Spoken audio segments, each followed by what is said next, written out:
ay may pahayag ko ng malinaw ang iyong mga salita. Dahil din o Diyos, dalangin ko pagkilos ng iyong banal na Espiritu sa aming kalagitnaan.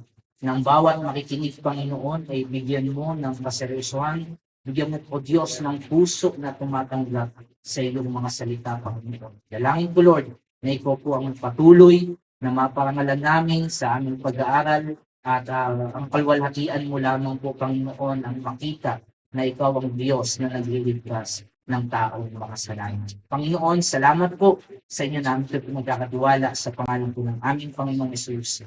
Amen. Amen. Wala, pa rin po na nasa hospital pa rin si kaya wala si but praise God, nandito na si nila Nanay Marian at saka si Tate Leonard. So, purihin ng Panginoon bagamat may mga pangyayari na masakit, pero alam natin na ang Diyos ay nananatiling mabuti. Salamat sa Lord dahil na nakasama natin ang ating mga kapatid.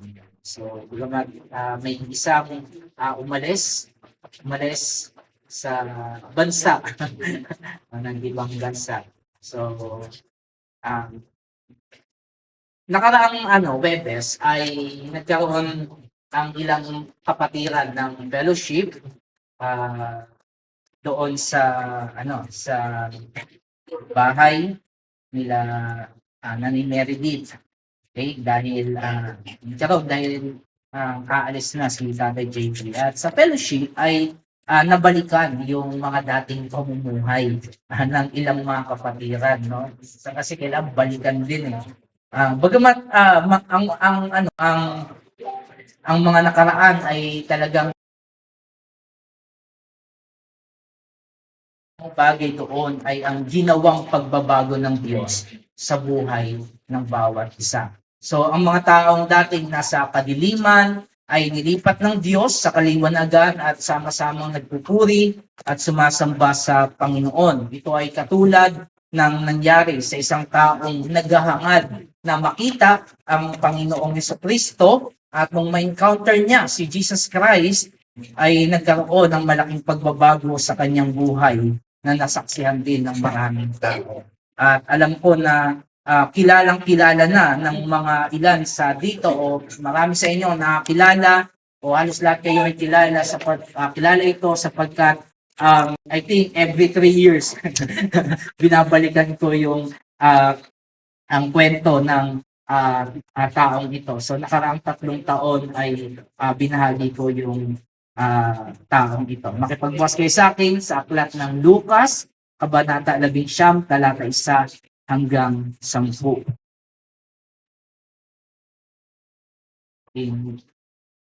Pinakita na sa slide, kaya kilala niyo na kagad. Okay, Lucas chapter 19, verse 1 to 10. So, sino po ang gustong magbasa? Pwede pong tumayo.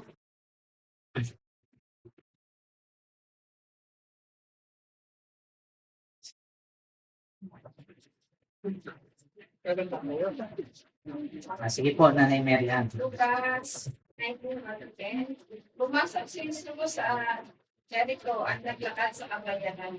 May isang tao doon ang pangalan ay Zacchaeus, isang pitulo ng mga maniningil ng Diyos at siya'y mayaman. Siningit niya makita si Jesus upang makilala kung sino ito. Ngunit sa dami ng tao, hindi niya ito makita dahil siya'y bata. Kaya't patakbo siyang nauna sa dadaanan ni Jesus at umakyat sa isang puno ng sikamoro. Pagdapat ni Jesus sa lugar ngayon, tingala siya kay Zacchaeus at sinabi, Zacchaeus, bumaba ka agad sapagkat kailangan tutulungin ngayon sa iyong bahay. Nagmamadaling bumaba sa Zacchaeus at tuwang-tuwang binanggap si Jesus sa kanyang bahay. Lahat na nakakita rito ay nagbulubuluhan. Nakikituloy siya sa isang makasalanan sa amila. Tumayo si Zacchaeus at sinabi niya, Panginoon, kami niyay po sa mga mahihirap at kalahati ng aking mga kayamanan. At kung ako ay may dadaya ng sinuman, isa sa ulit ko sa kanya na maka-4 na beses. At sinabi sa kanya ni Jesus, ang kaligtasan ay dumating ngayon sa isang bahay niya nito sapagkat anak din ni Abraham ang tao nito. Ang anak ng tao ay natarito upang hanapin at uligtas ng nalipanan.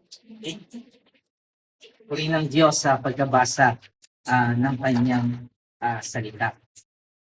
sa ministeryo ng ating Panginoong Jesucristo, alam natin na nagpupunta siya sa iba't ibang lugar sa Israel upang mangaral. And at the same time, di ba, gumagawa din siya ng maraming himala. So sa panahon yon, siya ay pumasok o nagdaan siya doon sa Jericho bago siya pumunta sa Jerusalem at maganap ang kanyang triumphal entry o yung matagumpay na pagpasok ni Jesus Christ. Sa verse 1 and verse 2, ang sabi doon, siya'y pumasok at nagdaan sa Jericho. At doon ay may isang lalaki na ang pangalan ay Zaccheo.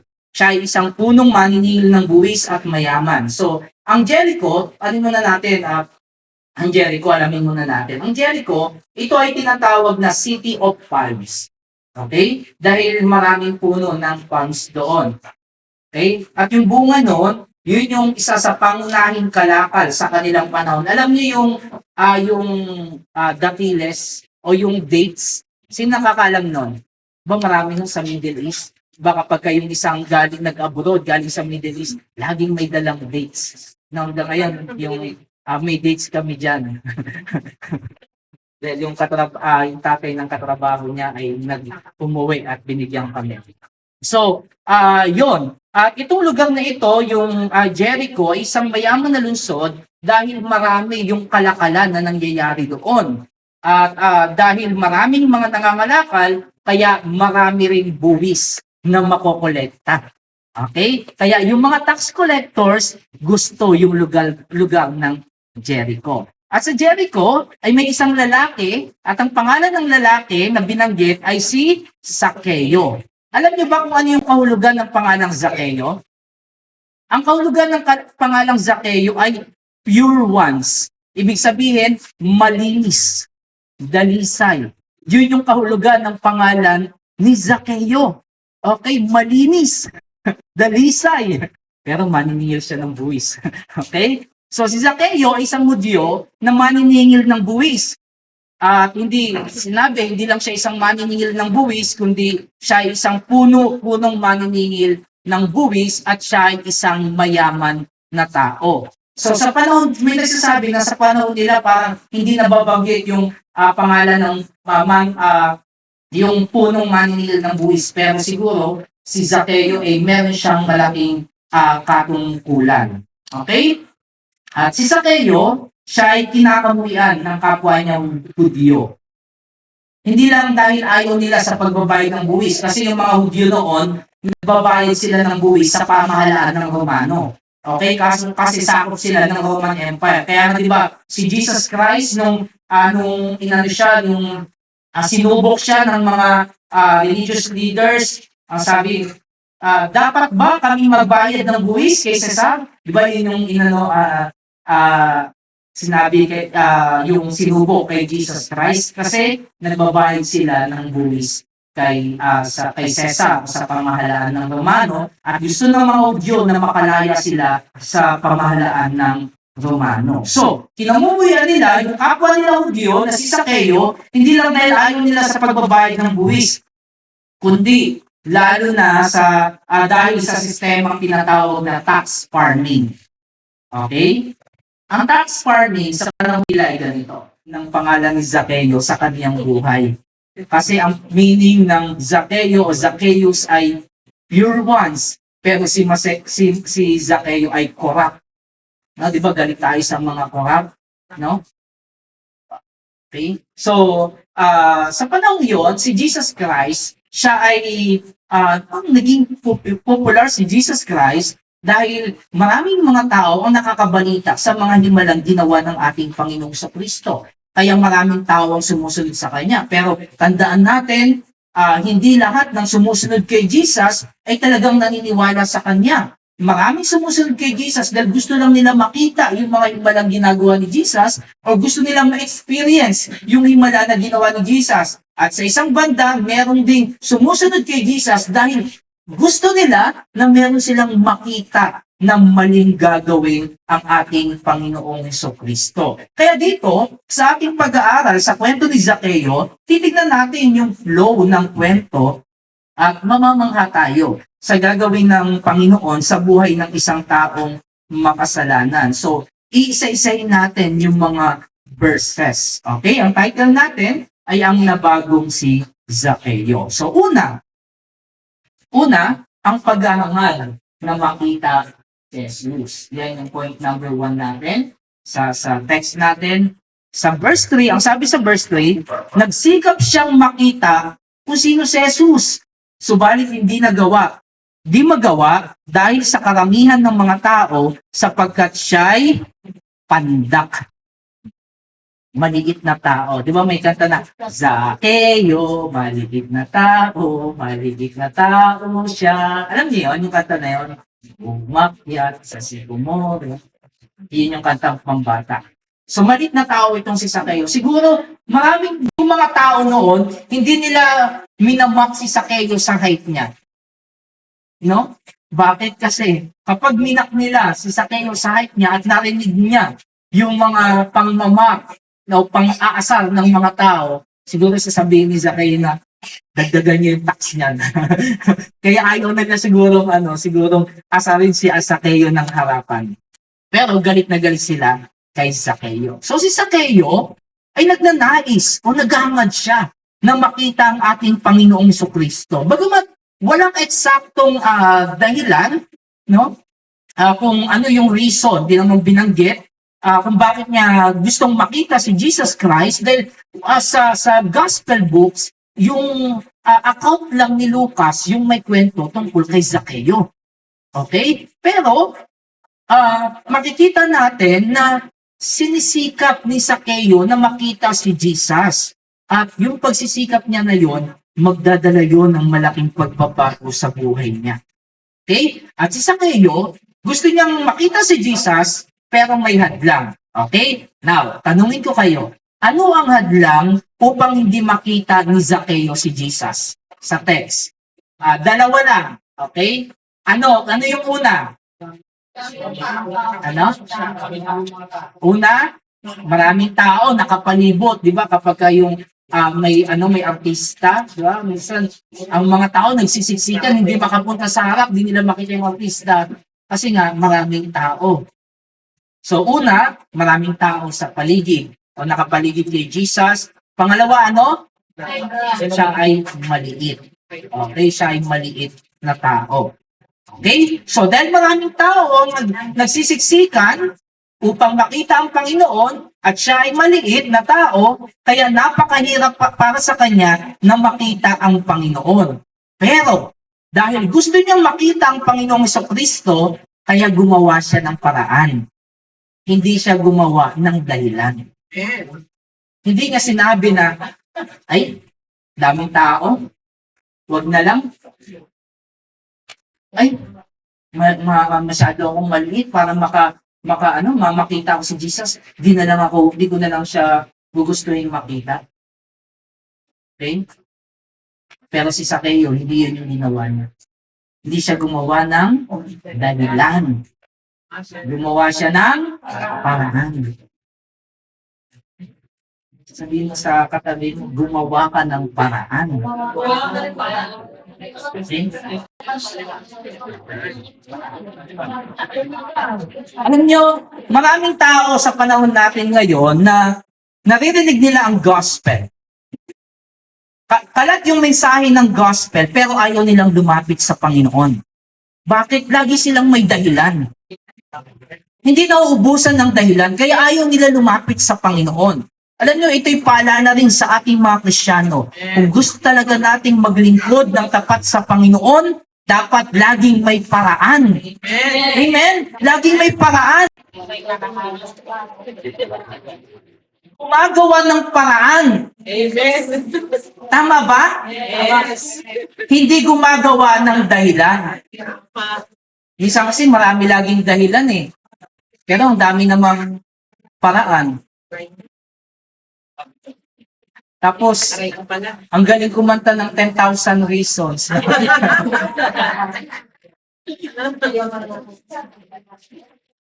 So, dahil gusto niya makita ang Panginoong Jesucristo, ano ang ginawa niya? Umakyat. Okay. Ano yung una niyang ginawa? Sa text dyan, ano yung una niyang ginawa? May una siyang ginawa, ano? Tumakbo. Okay, tumakbo si Sakeo. Hindi lang siya naglakad ng padahan-dahan, kundi tumakbo si Sakeo. At anong ginawa niya? Pangalawa, umakyat siya saan? Sa puno ng sikomoro. Bakit niya ginawa yon? Dahil ano yung purpose niya? Anong para makita niya si Jesus. Ganun yung ginawa niya. Tumakbo siya. Umakyat siya sa sikomoro, gumawa siya ng paraan. Alam niyo, ito yung yung sycamore tree. Nandiyan ba? Yung picture? May picture ba dyan? Ayan. Yung sikomoro. Ayan. Umakyat siya dyan. Okay? Medyo may kataasan niya, lalo na maliit si Sakeo. Okay? So, yan yung inakyat ni Sakeo. Alam nyo, nakakatuwa itong si Sakeo dahil seryoso siya na makita ang Panginoong Kristo. Seryoso ka ba na makilala ang Panginoon? Amen. Seryoso ka ba na maglingkod sa Panginoon? Amen. Tandaan natin, si Sakeo ay hindi pangkaraniwang tao. Siya ay mayaman. Siya ay maniningil ng buwis, pinupuno ng maniningil ng buwis, mataas ang kanyang posisyon at hindi siya basta-basta. Pero yung maniningil ng buwis, nagmistulang bata, umakyat sa puno ng sikomoro upang makita ang Panginoong Jesucristo. Maaari siyang pagtawanan dahil sa kanyang ginawa. Tama? Yes. Maaari siyang pagtawanan. Maaaring lumiit ang tingin sa kanya ng mga tao. Maliit na nga siya. Magiging maliit pa yung pagtingin sa kanya ng mga tao. Dahil para siyang bata na umakyat sa puno upang makita ang ating Panginoong Kristo. Pero hindi niya inisip yun. Dahil ang kanyang nais ay makita ang Panginoong Kristo. Focus siya sa goal niya na makita ang Panginoong Kristo. Dapat ganito rin tayo. Mga Christians, focus tayo na makita si Jesus, na makilala ang ating Panginoong Kristo. At sa susunod na talata ay makikita natin ang naging bunga ng kanyang pagsisikap na makita si Jesus. Okay? Number 2, ang pagtawag ni Jesus kay Sakeo. Okay? Ang pagtawag ni Jesus kay Sakeo. Nang dumating ang Panginoon sa lugar na yon, siya ay tumingala. At kanyang nakita si Sakeo. At sinabi ng ating Panginoong Kristo, Sakeo, dali ka at bumaba, sapagkat kailangan ako'y tumuloy sa bahay mo ngayon. Alam nyo, sa dinami-rami ng mga tao na sumusunod at nakapaligid kay Jesus Christ, si Sakeo ang kanyang nakita at napansin. No? Nakita niya. Papansin talaga to si Sakeo. No?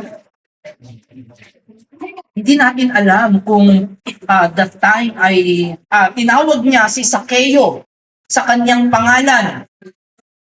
No, sabi niya Sakeo. Sabi niya malinis. Malinis. No, yung sabi niya Sakeo. Hindi natin alam kung popular si Sakeo o nabanggit ng mga alagad ng ating Panginoong Kristo si Sakeo. Pero iisang alam ko, kilala ng Panginoon kung sino ang sa Kanya. Amen. Kilala ni Jesus ang Kanyang mga tao. Kilala niya ang mga may pananampalataya sa Kanya at tinatawag niya sila sa kanilang pangalan. Amen. Kilala ni Jesus ang Kanyang mga tupa. Kaya dapat tiyakin natin, tupa tayo ng Panginoon. No? Huwag tayong kambing. Okay? Sa gospel books, makikita natin na ang mga Pariseyo ay iniimbitahan ang ating Panginoong Kristo sa kanilang bahay. Okay? Ganun yung ginagawa. Si Simon, iniimbitahan si Jesus Christ. Hindi dahil gusto nilang matuto at makilala ang ating Panginoong Kristo. Ginagawa nila yon dahil gusto nilang may makitang mali sa gagawin ni Jesus at sa kanyang sasabihin. Pero sa senaryong ito, hindi si Sakeo ang nag-imbita kay Jesus. Hindi niya sinabi na, Panginoon, pumunta ka sa bahay namin. Kundi sinabi si Jesus mismo ang nag-invite kay Zacchaeus sa bahay niya. Zacchaeus, bilisan mo dyan. Pupunta ako sa bahay mo. Okay? Inimbitahan ka, no? Sa bahay mo. Now, ano ang magiging tugon ni Zacchaeus sa sinabing ito ni Jesus? Sasabihin niya bang, Lord, bukas na lang kasi mangungulekta pa ako ng buwis. Sinabi ba yon ni Zacchaeus? Sa susunod na lang, Lord, kapag maayos na yung buhay ko. Sa susunod na lang, Lord, kapag kaya ko nang bitawan ng kasalanan ko. Alam niyo, maraming mga tao yung ganon. Di ba? Ang gusto nila, ang sabi nila, saka na ako lalapit sa Panginoon kapag malinis na ako. Never kang lilinis. Si Zacchaeus nga, ang pangalan niya, pure words, dalisay, pero marumi. Kahit anong ganda ng pangalan mo, kahit ang pangalan mo ay clean, o Mr. Clean, hindi ka magiging malinis sa kakayahan mo, tama? Maraming tao yung ganon. Maraming sasabi na, saka na lang ako lalapit sa Lord kapag may edad na ako. Paano ka pa makakapaglingkod? Ugod-ugod ka na. Di ba? Di mo na mai-enjoy ang paglilingkod sa Panginoon. Marami nagsasabi na, Lord, saka na ako lalapit sa iyo kapag bibitawan ko na to kasi mahal ko pa to yung kasalanan ko eh. Maraming taong ganyan. Pero si Zacchaeus, ano yung magiging tugon niya? Sa sinabi ni Jesus, sa invitation ni Jesus, na siya ay pupunta sa bahay niya. Pangatlo, number 3, ito yung magiging tugon ni Zacchaeus, ang masayang pagtanggap ni Zacchaeus. Sa verse 6, sabay-sabay basahin. 1, 2, 3, go. Anong ginawa niya? Nagmamadali. Buti di nahulog. Nagmamadali. Nagmamadali siyang bumaba. At natutuwa siyang tinanggap si Jesus. Nang marinig ito ni Zacchaeus, nagmadali siya. Bumaba siya. Natutuwa siyang tinanggap ang ating Panginoon. Hindi siya nagdahan-dahan. Excited. Hindi siya nagdahan-dahan. Teka lang, dahan-dahan lang. Hindi siya nagpatagal, hindi siya nag-delay. Siya ay nagmamadali. Sapagkat ito ay isang magandang pananalita na narinig ni Zacchaeus. Dahil ang taong gusto niya lang makita ay taong pupunta sa bahay nila. Di ba napakaganda nung para kay Zacchaeus? Sa panahon yun, napuno siya ng kagalakan. Maaring para siyang bata na tuwang-tuwa na makasama ang Panginoon. Remember, si Zacchaeus ay mayaman. Talagang mataas ang posisyon niya. Pero hindi niya inisip yun, masaya siya na makasama ang Panginoon. Kaya, maaring si Zacchaeus, hindi niya lang gustong makita si Jesus, kundi gusto niya talagang makilala si Jesus. Hindi lang siya parang makikiisip, ano ba tawag doon? Siyoso, na sino ba talaga siya? Kundi makikita natin sa mga kilos ni Zacchaeus, parang gusto niya talagang makilala si Jesus. At yung taong gustong makilala si Jesus, excited. Nagmamadali. Natutuwa. Kasi gusto niya makilala si Jesus. Maaring may knowledge siya tungkol kay Jesus. Na ito ay nangangaral ng salita ng Diyos at nagtuturo na ang tao ay manumbalik sa Diyos. Alam mo, kung ikaw ay isang taong makasalanan, mandaraya ka, at alam mo pupunta si Jesus sa bahay mo, pwede mong sabihin na, isipin na, naku, baka i-rebuke niya ako, maging pangit pa yung pagpunta niya sa bahay. Hindi ko siya tatanggapin, hindi sasabihin ko na, Lord, wag muna ngayon. Maaari niyang tangtanggihan yung panyaya ni Jesus dahil mahal niya yung kasalanan. Maaring kung tayo ay nasa kalagayan niya at mahal natin yung kasalanan natin, maaring tanggihan natin yung invitation ni Jesus. Pero si Zacchaeus ay hindi. Masaya siya. Natutuwa siya na tanggapin si Jesus sa kanyang bahay. Hindi lamang sa kanyang buhay, ay sa kanyang bahay, kundi higit sa kanyang buhay. Nakilalanin niya si Jesus Christ. Pero alam niyo, bagamat maganda na yung nangyayari sa kwento, laging may kontrabida. Ano yun, maganda na yung nangyayari sa buhay mo, tapos may darating na kontrabida pa. Ang sakit na.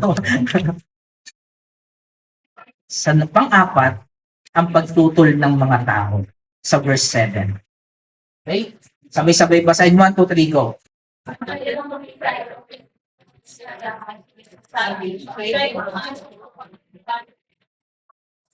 Okay? Meron mga tao, mga Hudyo, at mga religious leaders that time na hindi masaya sa ginawa ng Panginoon.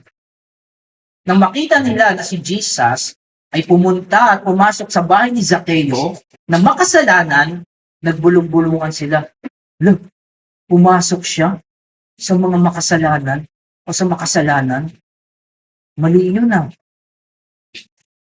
Gaya ng sabi ko kanina, ang mga maniningil ng buwis that time, kinukonsider na makasalanan.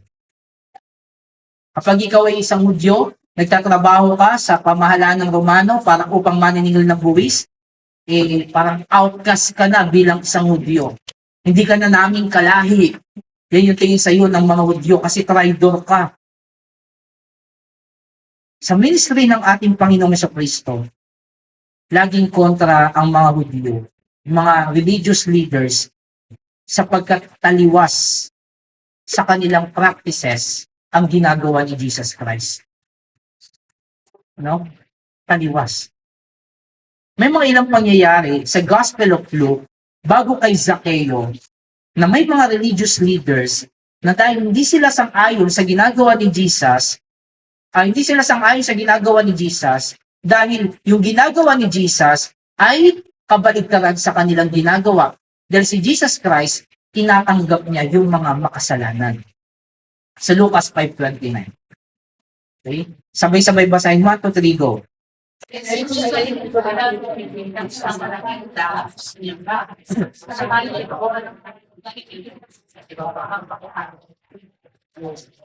Thirty.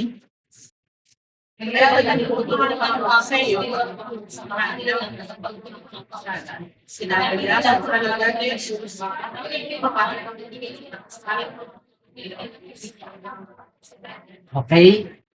Tingnan ninyo, sino yung nandoon sa handaan? Mga makasalanan, maniningil ng buwis. Ngayon, sino yung mga nagbulong-bulungan? Mga Pariseo. Okay, anong tanong nila?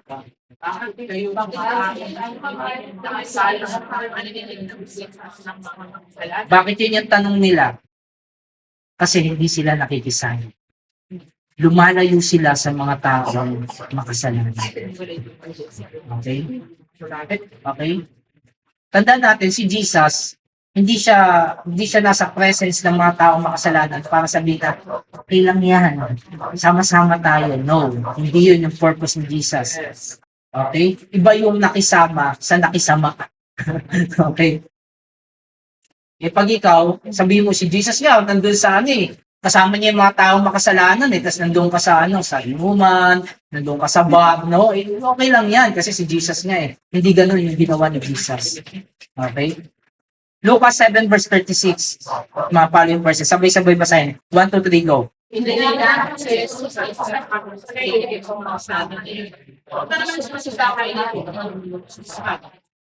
sa bayan niyo yun sa babaeng makasalanan. Pagkataan siyang kumakain sa Jesus sa bahay ng Pariseo, kaya pinadala ng mga silang almaswas.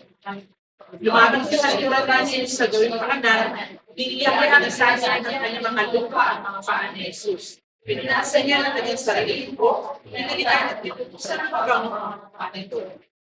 Nakita niyo naman ang sayong nagkanyaya kay Jesus, sabi niya ito sa sarili. Kung ang propeta ang tao nito, dapat ay niya na ay okay. So, pinagdudahan niya si Jesus.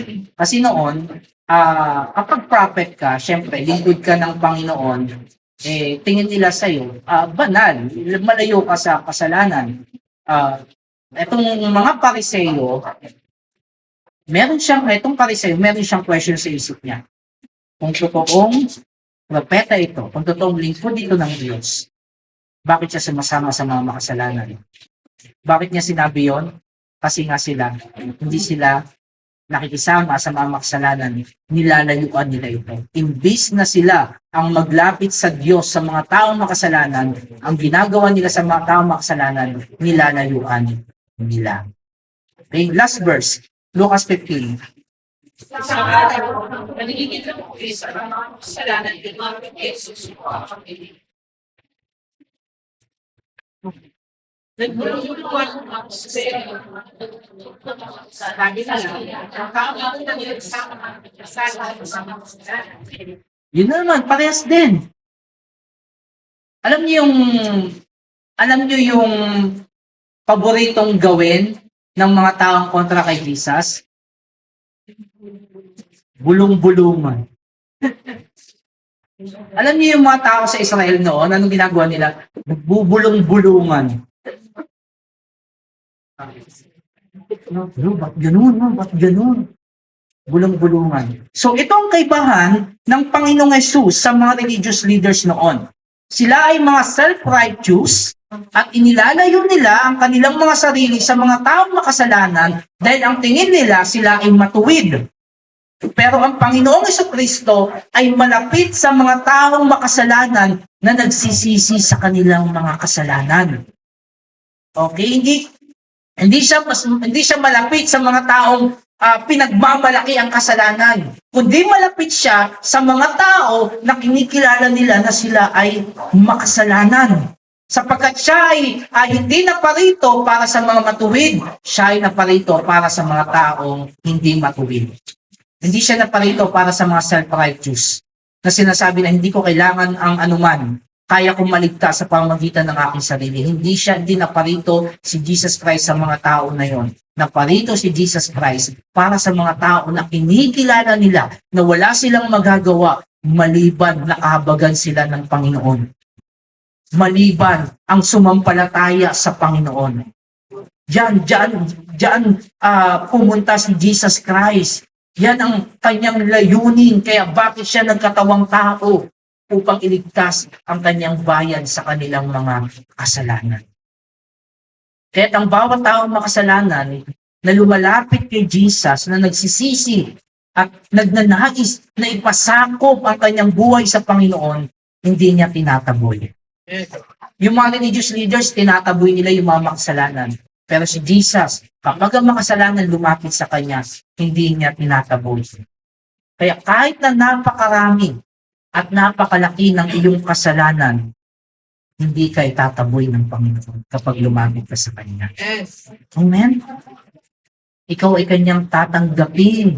Ikaw ay kanyang papatawarin sa iyong mga kasalanan. At ito yung ginawa niya sa ating mga mananampalataya. Di ba? Napakalaki ng kasalanan natin sa Panginoon. Tama? Yes. Napakalaki, hindi mabilang yung ating kasalanan, napakarami. Pero, tinanggap tayo ng Panginoon. Kaya kung ikaw hindi ka tanggap ng mga tao, tanggap ka ng Panginoon. Amen. Amen? Habang sinasabi ni Satanas na wala tayong pag-asa, sinasabi ng Panginoon, tayo ay tatanggapin niya sapagkat inalin niya ang kanyang buhay para sa ating mga makasalanan na naghahangad na maligtas. Now, ano ang nangyari nung si Jesus ay pumunta sa bahay ni Zacchaeus? Number 5, ang tunay na pagbabago ni Zacchaeus. Sa verse 8, sabay-sabay basahin, 1, 2, 3, go.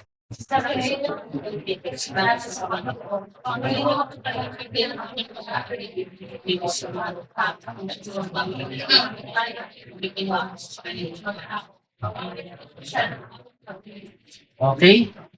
Minsan kala natin, binabasa lang natin, parang ang dali lang, no? Pero ang hirap niyan. Mahirap yan. Lalo kung ang isang tao mukhang pera, sakim, ang hirap niyan. Sa panahon ito, nang kanyang tinanggap yung invitation ni Jesus Christ, nandun na si Jesus sa kanyang bahay, si Zacchaeus na makasalanan ay binago ng Diyos.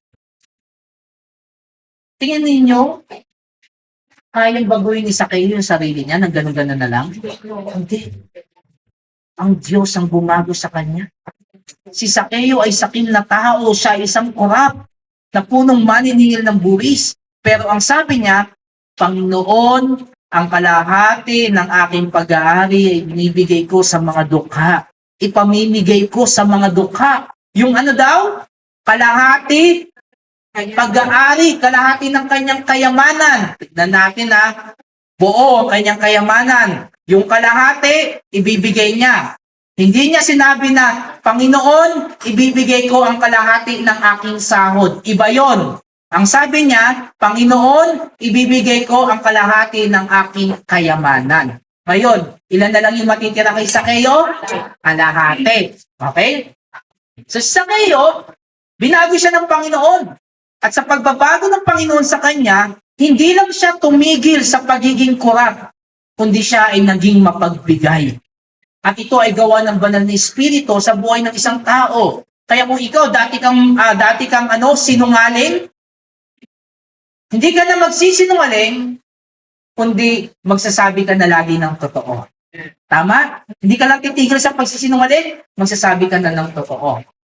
Kung dati kang mapagmura, no? Malulutong, mas malutong pa sa chicharon. Ayan, grabe. Grabe talaga. Hindi ka lang titigil sa pagmumura, kundi magsasalita ka na ng magagandang bagay. Di ba? Kung dati, ang buhay mo ay sira, ang dami mong bisyo, ang dami mong kinakaadika na bagay, pero hindi ka lang titigil doon, kundi gagawin mo na kung ano ang mabuti. No, hindi ka lang basta titigil. Kaya yung buhay Kristiyano, hindi lang ito paghiwalay sa dati mong buhay, kundi pagkakaroon ng bagong buhay. Amen. Magbabago ka na ng practice. Ganon yung ginawa ng Diyos sa buhay ni Sakeo. Ang bilis, di ba? Ang bilis ng pagbabago. Kaya ba yung gawin ng isang tao? Hindi. Pero kaya gawin ng Diyos. Amen? Kasi walang imposible sa Diyos. Amen. Ang sabi pa niya, kung sa pamamagitan ng pandaraya ay may kinuha ako sa kanino mang tao, babayaran ko siya ng 4 na ulit. Okay, balik tayo sa kayamanan ni Sakeo.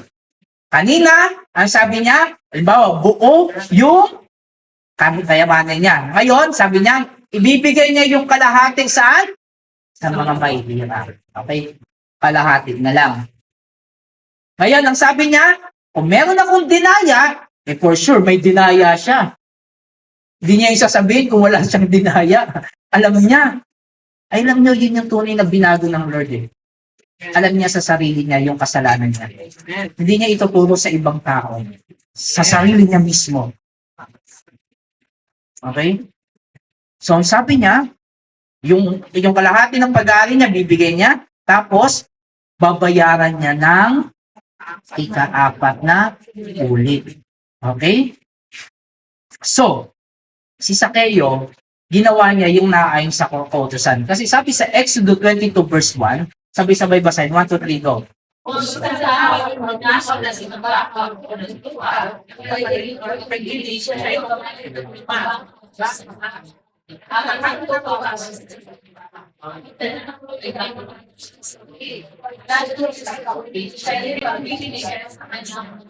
Okay. So may yun, magbabayad ka-4 ng ulit. Alam niyo, ito yung ginawa din sa Sakeo. Isasauli niya yung kanyang mga ninakaw. Pero mga kapatid, hindi lang sinunod ni Sakeo ang kautusan, kundi dahil ibibigay niya ang kalahati ng kanyang kayamanan sa mga mahirap, kaya ang ginawa ni Sakeo ay higit pa sa hinihingi ng kautusan. Higit pa. Kung gagamitin na natin ito ng math, parang wala nang matitira kay Sakeo, no? Zero balance. Pero okay lang kay Sakeo na mawala ang lahat ng kanyang pag-aari. Dahil kanyang nasumpungan ang higit sa lahat. Mga kapatid, kahit lahat ng kayamanan ay pagsamasamahin natin sa mundo, hindi yan mapapantay sa halaga ng Panginoon sa Kristo. Amen. Hindi yan may papantay. Nakita niya na naranasan niya na si Jesus. Nakita niya na kung ano yung tunay na kahulugan ng buhay. Nakita niya na kung ano talaga yung kayamanan na kanyang hinahanap. Kasi tayong mga tao, di ba? Nung una, ang gusto lang natin ganito. Pero pag nakuha na natin yon, ano mangyayari? Mag-aangad pa tayo ng labis. Tama, ganyan tayong mga tao. Kahit mga Christian na tayo, may ganun pa rin tayo. Wala tayong kakontentuhan. Kaya kahit na magkaroon ka ng maraming bagay, alam nyo, hindi ka pa rin makukontento. Bakit? Kasi laman ng puso ng tao. Hanggat hindi ka nakukontento kay Jesus, Yes. hindi ka makukontento sa mga bagay ng mundo. Ayan. Okay? Ang taong hindi kontento kay Jesus, walang kakontentuhan. Pero pag kontento ka kay Jesus, masaya ka kung ano ang nakita. Hindi ko sinasabi na hindi ka na mangangarap. Of course, mangangarap ka. Maganda yung bagay na yan. Pero meron kang kakontentuhan sa kung ano ang meron. Amen? Actually, di ba, minsan meron tayong isang bagay na gusto nating makuha. Pero pag nakuha na natin yung isang bagay, ilang linggo lang, ilang araw lang, nawawala na yan ng wala tayong interest. Wala, parang naliles na yung value ng bagay na yan. Tama? Yes. Tama ba? Alam ninyo, eto, ngayon lang nangyari, yan ako lang. Isa sa hinihingi ko sa asawa ko, alam niyo, may ligas ako sa sapatos. Okay, may ligaw sa sapatos. Then nasira na yung sa sapatos na bigay ng papa ko. Pero hindi ako mahilig sa original yung mamahalin kasi ayoko na sobrang. Gusto ko yung tama lang. Ngayon, pag ako naglambing sa asawa ko, bigay ka agad yan. Papasakot siya sa akin. Pero sa sarili niya, ayaw niya bumili sa akin. Ngayon, etong sapatos ko na to, kaya ko to sinusuot kasi pangarap ko to. Gusto ko. Actually, yung isa yung samba, yung pangarap. Pero nung sinuot ko na siya, sabi ko, pag nakuha ko na pala, naliles na yung ano. Okay lang. Nakuha ko na okay lang. Parang wala na sa akin. Lalo pa ngayon. Sinabi ni Nanay Endang hindi bagay sa akin. Siguro kasi Sunday.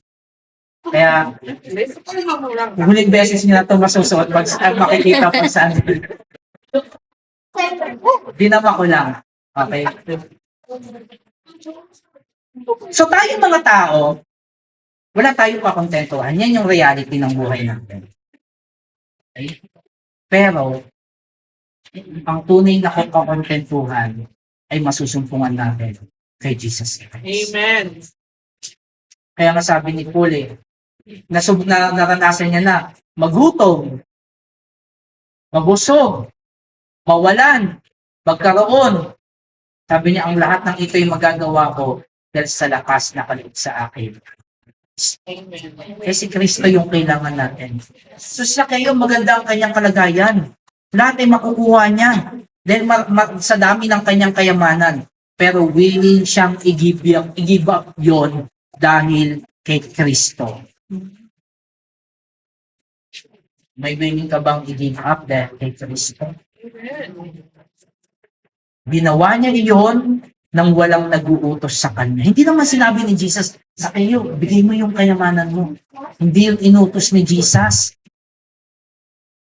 Ginawa niya yon nang hindi siya napipilitan. Ginawa niya yon nang may kagalakan. Tuwang-tuwa siya na gawin ng isang bagay. Mga kapatid, kapag naranasan mo si Jesus, ikaw ay tunay na sumampalataya kay Jesus, alam mo, meron kang relasyon kay Jesus, hindi ka mapipilitan sa bagay na gagawin mo para sa Kanya. Yes. Kundi ikaw ay matutuwa, magagalak, dahil mahal mo ang Panginoon. Amen? Amen. Di ba pag may isang tao na minamahal mo, gagawin mo ang lahat para sa kanya. Para ma-please mo siya, tama sa mga lalaki. Di ba kapag may nililigaw sa mga may asawa na o sa kahit sa mga may asawa na.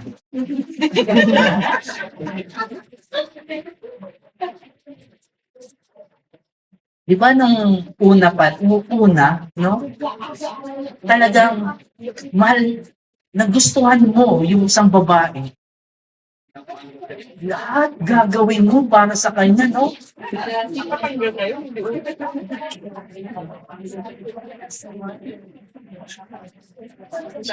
Kahit buwan, susungkitin mo. Pero hindi ka makapagsungkit ng sinampay. Di ba? Kasi mahal mo eh. Pag gusto mo siya ma-please. Tama. Alam nyo, kapag dahil mahal natin si Jesus, di ba, lahat gusto natin gawin para sa Kanya. Yun yung pagmamahal. May kagalakan. At dito kay Zaccheo, makikita natin ang kanyang tunay na pagsisisi sa kanyang kasalanan. Hindi lang niya sinabi na hindi na niya uulitin ang kanyang ginawa, kundi isinaulit niya ang kanyang mga ninakaw. Mga kapatid, ang taong tunay na nakilala si Jesus at nagkaroon ng tunay na relationship kay Jesus ay taong mayroong tunay na pagbabago sa kanyang buhay. Babaguhin ka ng Panginoon. Ang Panginoon ang babago sa iyo. Gaya ng sinabi, di ba, sa 2 Corinthians 5:17, ang sino man nakipag-isa kay Kristo ay isa ng bagong nilalang, wala na ang kanyang dating pagkatao, siya'y bago na. Of course, hindi ka perfect. Tama? Pero may pagbabago sa buhay mo at patuloy kang binabago ng Panginoon. Tignan mo yung katabi mo, ang laki ng pagbabago niyan. Parang ayaw na tumingin, no? Malaki na. Dati small na. Yeah, large na, Excel na. Okay. Alam niyo, ang tunay na binago ng Panginoon, kahit hindi niya nasabing, binago na ako ng Lord, yung action niya na yung magpapahayag na siya ay binago ng Lord. Amen. Hindi lang moral. Yes. Okay? Kundi yung pagkatao mo, yung puso mo, binago ng Panginoon. Amen. Thank you, Lord. Now, anong sinabi ni Jesus after ng pagsasalita ni Zaccheo? Last, number 6, ay may sabi pa pala. Ang pagpapahayag ng kaligtasan sa verse 9. Sabay-sabay basahin. 1, 2, 3, go. Sinabi sa kanya ng Jesus, kung kayo sa bahay kayo gumagawin ng kaligtasan, Okay. Nang marinig ito ng Panginoong Kristo, yung sinabi ni Zaccheo, sabi ni Jesus, dumating sa bahay na ito ngayon ang kaligtasan, sapagkat siya man ay anak din ni Abraham. Alam niyo, noon, kapag ang isang tatay, yung ama ng tahanan, leader ng tahanan, nakakilala sa Panginoon, sumusunod yung kanyang pamilya. Kaya nga di ba yung sinabi ni Paul sa tao, sumampalataya ka sa Panginoon, yung bantay, nung nagkaroon ng lindol, di ba? Nung nakulong sila Paul. Ano sabi ni Paul sa isang sundalo, sa bantay, sabi niya, sumampalataya ka sa Panginoon, ikaw ay maliligtas, pati ang iyong sambahayan. Kasi ganun yung nangyayari kapag yung tatay may pagkakilala sa Panginoon. Hindi naman ibig sabihin lahat maliligtas, kundi talagang ibig sabihin malaki yung epekto kapag ang isang tatay ay may tunay na relasyon sa Panginoon. Diba? Kaya tingnan ninyo, yung mga tatay na nandirito, dala nila yung family nila. Tama? Pero yung mga nanay lang, hindi nila madala yung buong family nila. Pero pag tatay, head ng family, nadadala yung family. Okay? So, sa chapter 18, ay sinabi ng Panginoong Yesus, gaya ng pinag-aralan natin dati pa, napakahirap sa isang taong mayaman ang makapasok sa kaharian ng Diyos. Di ba napag-aralan natin yun? Pero si Zaccheo isang mayaman. No? Pero sinabi ng Panginoon na dumating ang kaligtasan sa bahay ni Zaccheo. Tama? Mga kapatid, totoo na mahirap sa isang mayaman ang makapasok sa kaharian ng langit dahil sa kanilang pagmamahal, sa kanilang mga kayamanan. Ito ay imposible para sa tao, pero sa Diyos ay walang imposible. Kayang iligtas ng Diyos kahit na ang pinakamasamang tao sa mundong ito. Amen. Kayang iligtas ng Panginoon. Hindi naligtas si Zaccheo dahil siya ay gumawa ng mabuti. Gumawa si Zaccheo ng mabuti dahil siya ay binago ng Diyos. Niligtas siya ng Panginoon at nagbunga ito ng mabuting gawa.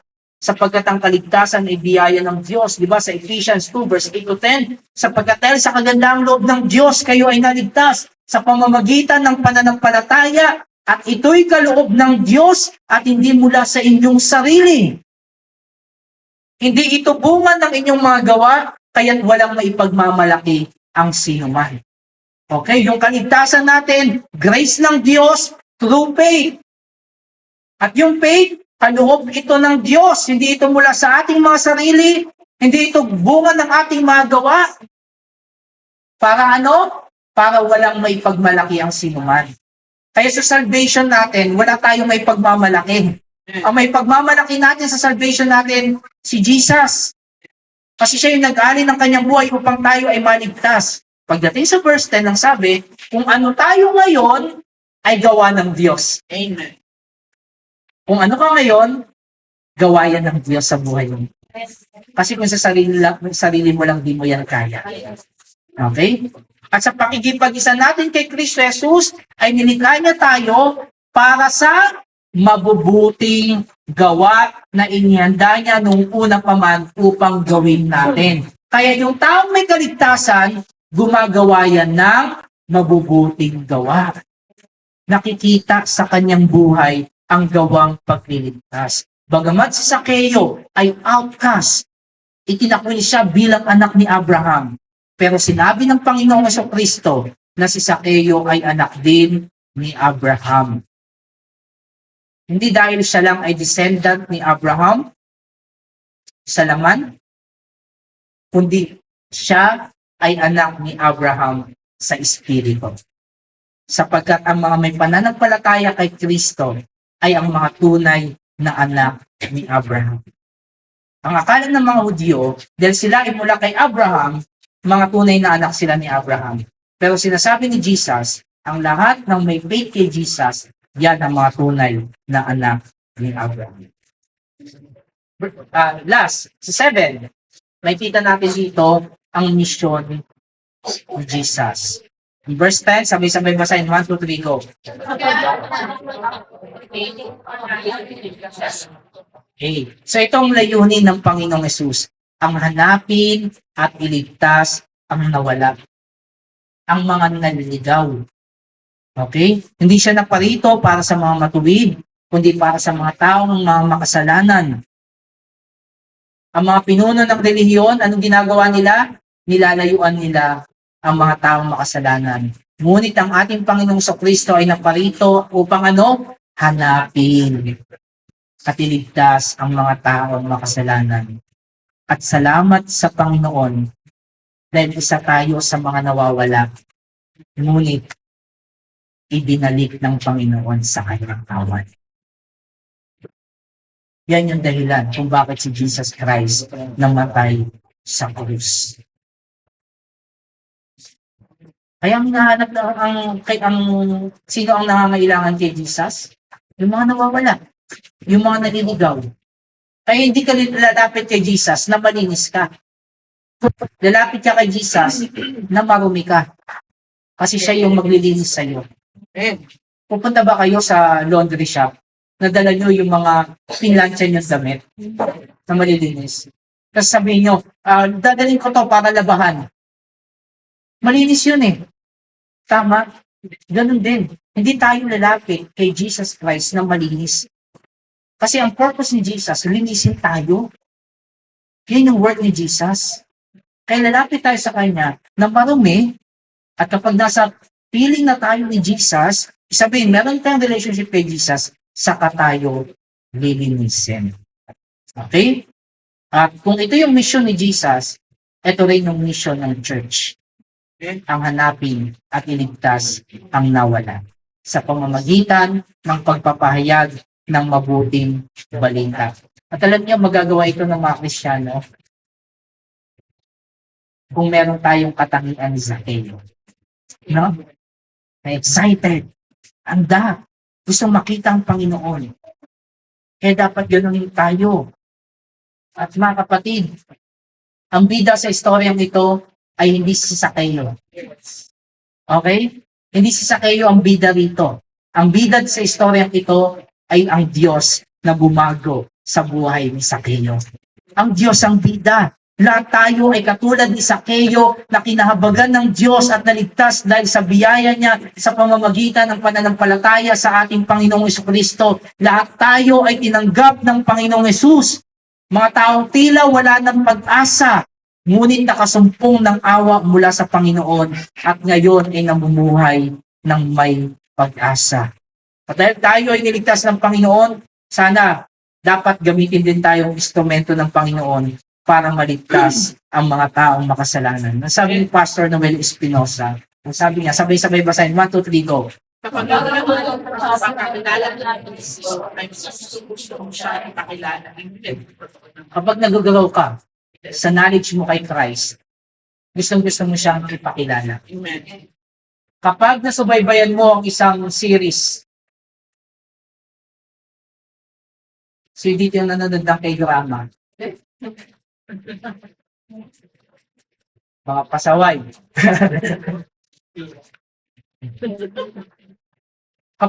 kapag sinusubaybayan natin yung isang series, at alam natin yung nangyayari sa kwento,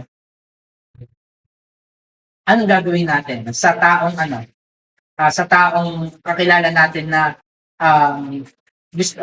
may alam sa sa series niya? Ang gagawin natin, ikukwento natin. Tama? Okay. Again, clarification lang. Hindi masama na manood. Okay? Ng TV. Ang masama, kapag nanonood ka ng TV, tapos di ka na nagbabasa ng Bible. Okay? Ayun yung masama. Puro ka na lang TV. Wala ka ng Bible. So, kapag yung series, di ba, nasundan mo, alam mo, anong gagawin mo? Excited ka na sabihin doon, alam mo, ito yung nangyari. Di ba may ganon? Di ba ng mga di ba, halimbawa, pares kayong nanonood nun. Tapos pares kayong alam yung nangyayari, pero pares nyo rin kinukwento sa isa't isa kahit pares nyong alam. Tama? Kasi alam mo. No, parang kayong mga ewan, no? Kunyari, di mo alam, galing. Pero alam mo rin. Alam nyo, kapag kilala mo si Jesus, binabasa mo yung kanyang salita, excited ka na ibahagi si Jesus. Alam mo, ito yung ginawa ni Jesus Christ para tayo ay maligtas. Kaya tayo mga Kristiyano, dapat kilalanin natin ang ating Panginoong Jesucristo. Amen. Amen? Amen. At kung ikaw ay narito, wala ka pang tunay na relasyon kay Jesus, pinatawag ka ng Panginoon sa pamamagitan ng mensahe na ito. Halika rito. Lumapit ka sa akin. Yan ang sinasabi ng Panginoon. Huwag kang magmabagal. Huwag ka nang magpa-delay. Huwag mo nang tagalan. Ito ang panahon upang tunay na magkaroon ka ng relasyon kay Jesus. Lumapit ka sa Panginoon. Ipasakop mo ang iyong buhay sa Panginoon, katulad ni Zacchaeus. Ang Panginoon ang makapagbabago sa iyo. Magalak kang tanggapin si Jesus sa iyong buhay. Tayo manalangin. Panginoon, maraming salamat po sa iyong mga salita sa umagang ito. Tunay nga na ikaw ang Diyos na nagliligtas. At salamat, Panginoon, kami ay iniligtas mo, mga tao na hindi karapat-dapat, ngunit sa inyong biyaya, sa pamagitan ng aming Panginoon sa Kristo, kami ay iniligtas mo. Lord, salamat po. And I pray, O God, maging challenge din ito sa aming mga Kristiyano, na kami, Panginoon, ay maging masigasig sa paglilingkod. Masigasig na kilalanin ng aming Panginoon sa Kristo. At dalangin ko rin po, Panginoon, na sa mga tao narito na wala pang tunay na relasyon sa aming Panginoon sa Kristo, Lord, bigyan mo sila ng puso katulad ni Sakeo na nagnanais na makita, nagnanais na makilala ang aming Panginoong Kristo. Dalangin ko, Lord, na ang kaligtasan na nagmumula sa iyo ay maranasan ng bawat isa. Salamat po, ikaw lamang maluwalhati sa iyong mga salita. Purihin ka. At po aking dalangin sa pangalan ng aming Panginoong Jesus. Amen.